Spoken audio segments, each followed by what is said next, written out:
Hello guys, welcome back my YouTube channel. And आज हमारा जो है दूसरा चैप्टर शुरू होने जा रहा है और 10th का ये है दूसरा चैप्टर, जिसे हम रिफ्लेक्शन ऑफ लाइट कहते हैं, प्रकाश का अपवर्तन। आप लोग टॉपिक देख चुके हैं कि कौन सा टॉपिक है। और गाइस, आज हम लोग अपवर्तनांक के बारे में बात करेंगे। तो प्रकाश का अपवर्तनांक क्या है? तो जब प्रकाश एक माध्यम से दूसरे माध्यम में प्रवेश करती है, क्या है कि जब प्रकाश एक माध्यम से दूसरे माध्यम में प्रवेश करती है तो प्रकाश की दिशा में हुए परिवर्तन को अपवर्तनांक कहा जाता है।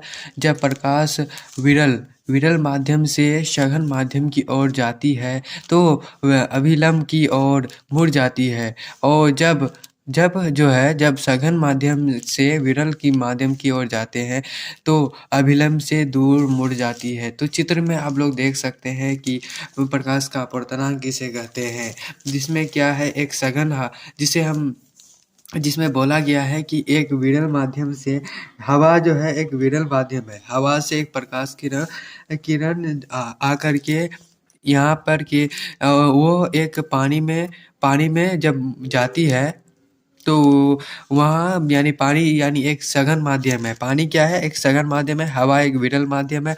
जब हवा से प्रकाश किरण चल करके पानी में आती है तो वो जो आती है वो मुड़ जाती है, अभिलंब की ओर मुड़ जाती है, जिसे हम क्या, ये सबसे बड़ा ये हमारे प्रकाश किरण मुड़ जाती है। लेकिन जब प्रकाश किरण जब वाटर से यानी पानी से सघन माध्यम से विरल यानी हवा में जाती है तो क्या होती है कि वो अभिलंब से दूर भागती है, अभिलंब से दूर भागती है। यहाँ पे दिखाया गया है चित्र। उसके बाद हम लोग यहाँ देखते हैं कि अपवर्तनांक के नियमों को लिखेंगे कि क्या क्या ज़रूरत होती है अपवर्तनांक को होने के लिए, क्या क्या आवश्यक है। तो अपवर्तनांक के नियम के लिए सबसे पहला, जब प्रकाश एक माध्यम से दूसरे माध्यम में प्रवेश करती है तो उसके पथ में हुए परिवर्तन को अपवर्तनांक कहा जाता है। अपवर्तनांक के दो नियम है। सबसे पहला नियम है आपतित किरण और अपवर्तित किरण। और आपतन बिंदु पर डाला गया लंब, तीनों एक ही तल पे होता है। उसमें था प्रकाश का परावर्तन में था आपतित किरण परावर्तित किरण पर, तथा आपतन बिंदु पर डाला गया लंब, तीनों एक ही तल पर होता है। तीनों एक ही तल पे होता है। आपतित किरण, यहाँ पे आपतित किरण है और यहाँ अपवर्तित किरण तथा आपतन बिंदु पर डाला गया लंब। ये मेन कभी कभी पूछा जाता है क्वेश्चन में।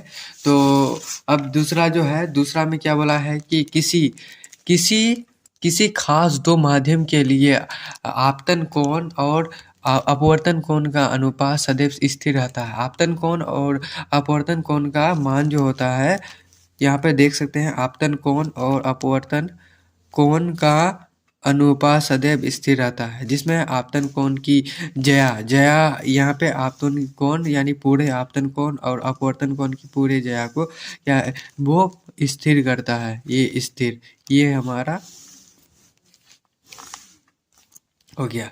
जिसमें आपतन कोण की जया किसे कहते हैं? जिसमें साइन आई कहा जाता है। आप लोग चित्र में देखें कि आपतन कोण किसे कहते हैं, जिसमें ये साइन आई होता है। अब अपवर्तित ये जो कोण होता है अपवर्तन कोण, ये साइन आर होता है। जिसमें देख सकते हैं कि अपवर्तन कोण की जया जो होता है साइन आर होता है, जिसमें स्थिरांक को किससे, म्यू से रिप्रेजेंट करते हैं। अब अपवर्तनांक किसे कहते हैं, अपवर्तनांक क्या होता है, उसके बारे में बात करेंगे। निर्यात में प्रकाश तथा किसी माध्यम में प्रकाश के वेग के अनुपात को उस माध्यम का अपवर्तनांक कहा जाता है। यानी कोई प्रकाश किरण निर्यात में यानी बिना हवा के है और किसी माध्यम में प्रकाश के वेग के अनुपात, जब उसे अनुपात में किया जाता है तो उस माध्यम को हम क्या कहते हैं? अपवर्तनांक कहते हैं। अपवर्तनांक जो है इसे म्यू या एन द्वारा सूचित किया जाता है। इसे म्यू या एन द्वारा सूचित किया जाता है। यह एक मात्रक विहीन मात्रक है, यानी मात्रक विहीन मात्रक है। और गणितीय रूप से इसे क्या कहते हैं कि अपवर्तनांक बराबर निर्यात में प्रकाश का वेग तथा माध्यम में प्रकाश का वेग। यानी अपवर्तनांक को म्यू बराबर V naught by V M होता है। इससे हम लोग इससे रिप्रेजेंट करते हैं, जिसमें वी ओ कितना है तो वेलोसिटी कितना है तो 3 × 10⁻⁸ प्रकाश का, निर्यात में प्रकाश का वेग 3 × 10⁸ ये कांस्टेंट है, ये रहेगा ही, इसका मान नहीं बदलेगा। अब उपरोक्त परिभाषाओं के अपवर्तनांक को 3 निम्नलिखित प्रकार से परिभाषित किया गया है, जिसमें क्या होता है निम्नलिखित रूप से परिभाषित किया गया है। तो किसी खास दो माध्यम में अपवर्तनांक कोण, आपतन कोण तथा अपवर्तन कोण का अनुपात हमेशा स्थिर रहता है, ठीक है, जिसे जिसे उस माध्यम का अपवर्तनांक कहा जाता है। गणितीय रूप में जो है अपवर्तनांक को आपतन कोण बटा क्या होता है अपवर्तन कोण होता है। आप लोग देख सकते हैं कि किसे कहते हैं अपवर्तनांक, किसे कहते हैं अपवर्तनांक, जिसमें आपतन कोण और अपवर्तन कोण है, जिसमें क्या है म्यू बराबर क्या होता है sine I by sine R होता है। अब हम लोग चलते हैं दूसरे क्वेश्चन की ओर। तो अपवर्तनांक के गहराई और संदर्भ में भी परिभाषित किया गया है। तो सबसे पहला कि किसी वस्तु के वास्तविक गहराई। अब अपवर्तनांक को गहराई संदर्भ में भी परिभाषित किया गया है, तो उसे हम लोग देखते हैं कि अब क्या होता है कि किसी वस्तु के वास्तविक गहराई और आभासी गहराई। आप लोग जानते हैं कि वास्तविक गहराई और आभासी गहराई किसे कहते हैं, ये कोई बड़ी बात नहीं है कि अनुपात को अपवर्तनांक कहा जाता है, ठीक है। वास्तविक गहराई एंड क्या है कि वो आभासी गहराई को क्या कहते हैं अपवर्तनांक कहा जाता है, ठीक है। अपवर्तनांक बराबर क्या होता है वास्तविक गहराई बटा आभासी गहराई, जिसमें म्यू बराबर आर डी वास्तविक गहराई और ए डी जिसे आभासी गहराई कहते हैं, जिसमें आर डी को हम क्या कहते हैं जिसे रियल डेप्थ कहते हैं और ए डी को किसे कहते हैं एपेरियंट डेप्थ कहते हैं। निरपेक्ष अपवर्तनांक क्या होता है। अब निरपेक्ष अपवर्तनांक के बारे में बताएंगे कि एब्सोल्यूट रिफ्लेक्शन इंडेक्स किसे कहते हैं, किसे absolute reflection index, absolute reflection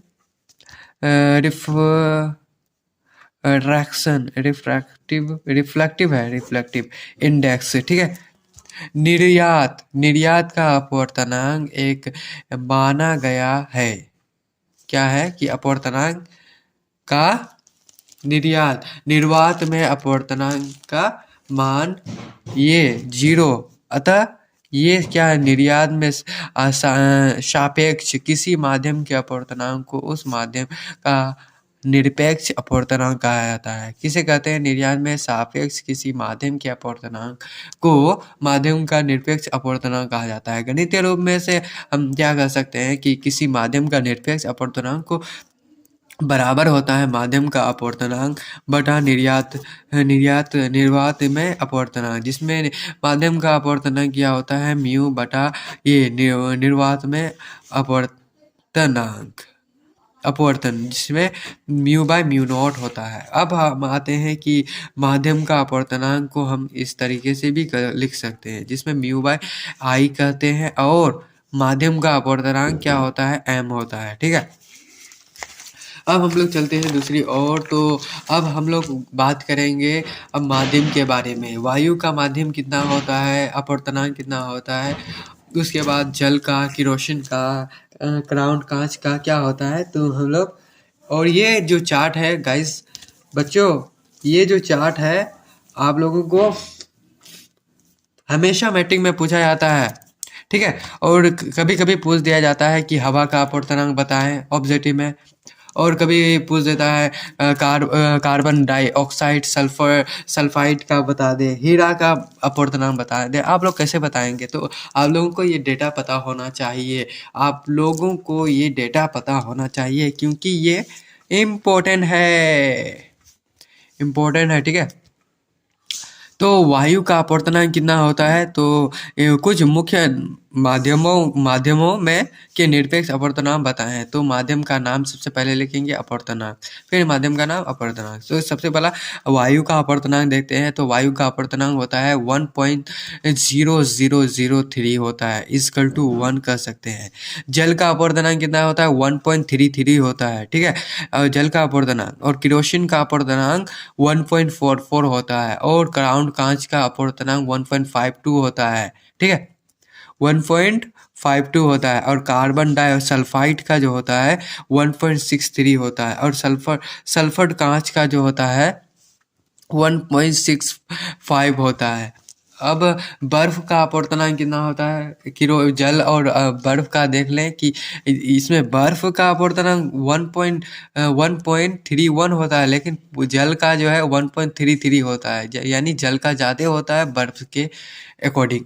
और एल्कोहल का जो होता है, एल्कोहल का 1.36 अपवर्तनांक होता है। और तारपीन का तेल जो होता है 1.47 होता है तारपीन का। और कनाडा वाल्सम हीरा जो वाल्सम जो होता है कनाडा वाल्सम 1.53 होता है, ठीक है। और हीरा का सबसे ज़्यादा अपवर्तनांक होता है, सबसे ज़्यादा हीरा का अपवर्तनांक 2.42 होता है। और सबसे कम किसका होता है, तो वायु का होता है, जिसका 1.003। ये डेटा आप लोगों को याद रखना चाहिए, ठीक है। अब जो है एक प्रकाश किरण वायु से कांच में प्रवेश करती है। एक प्रकाश किरण वायु से कांच में प्रवेश करती है। माध्यम 1 का माध्यम 2 के सापेक्ष और माध्यम 2 का माध्यम 1 के सापेक्ष अपवर्तनांक बताएं। तो क्या होगा कि आप लोग देख सकते हैं कि माध्यम 1 का 2 के सापेक्ष अपवर्तनांक। तो माध्यम 1 का 2 के सापेक्ष क्या होगा, माध्यम 1 में प्रकाश का वेग और बटा क्या होगा माध्यम 2 में प्रकाश का वेग। क्या है कि ये हमारा एक अपवर्तनांक, इसमें कांच है, कांच है, यहाँ हवा है, यहाँ एक लंप डाला गया है एंड, और इससे प्रकाश किरण आकर के यहाँ पे कांच में ये हमारे लंप की ओर खींचा और खींच रहा है। तो यहाँ जो है म्यू टू है जो है म्यू वन टू जो है म्यू 12 बराबर V1/V2 है, ठीक है। इसका यानी माध्यम 1 में प्रकाश का वेग और बटा माध्यम 2 में प्रकाश का वेग इसमें। और हम लोग माध्यम 2 का माध्यम 1 के सापेक्ष अपवर्तनांक क्या होगा, तो माध्यम 2 के प्रकाश का वेग और बटा माध्यम 1 में प्रकाश का वेग। तो μ21। अब जब ये प्रकाश किरण कहाँ से माध्यम 2 से कहाँ जा रहा है, 1 के सापेक्ष 1 की ओर जा रहा है, तो ये हमारा ये डाटा आ रहा है। तो μ21 बराबर V2/V1 आ रहा है। एंड आज यहीं तक रखते हैं गाइस। आज मेरा तबीयत खराब भी हो चुका है, इसलिए मैं प्रकाश का परावर्तन वाला जो है उसका क्वेश्चन आज नहीं करवा पाया, लेकिन अगली लेक्चर में ज़रूर करवाऊँगा। और एनसीईआरटी का भी लेक्चर जो क्वेश्चन है उसको भी मैं सॉल्व करके आप लोगों को प्रोवाइड करूँगा। एंड अगर मेरे चैनल को सब्सक्राइब नहीं किया है तो गाइस आप लोगों का फर्ज है कि मेरे चैनल को सब्सक्राइब कर दे एंड बेल आइकन को हिट कर दे, वीडियो को लाइक और share. And thank you for watching the video.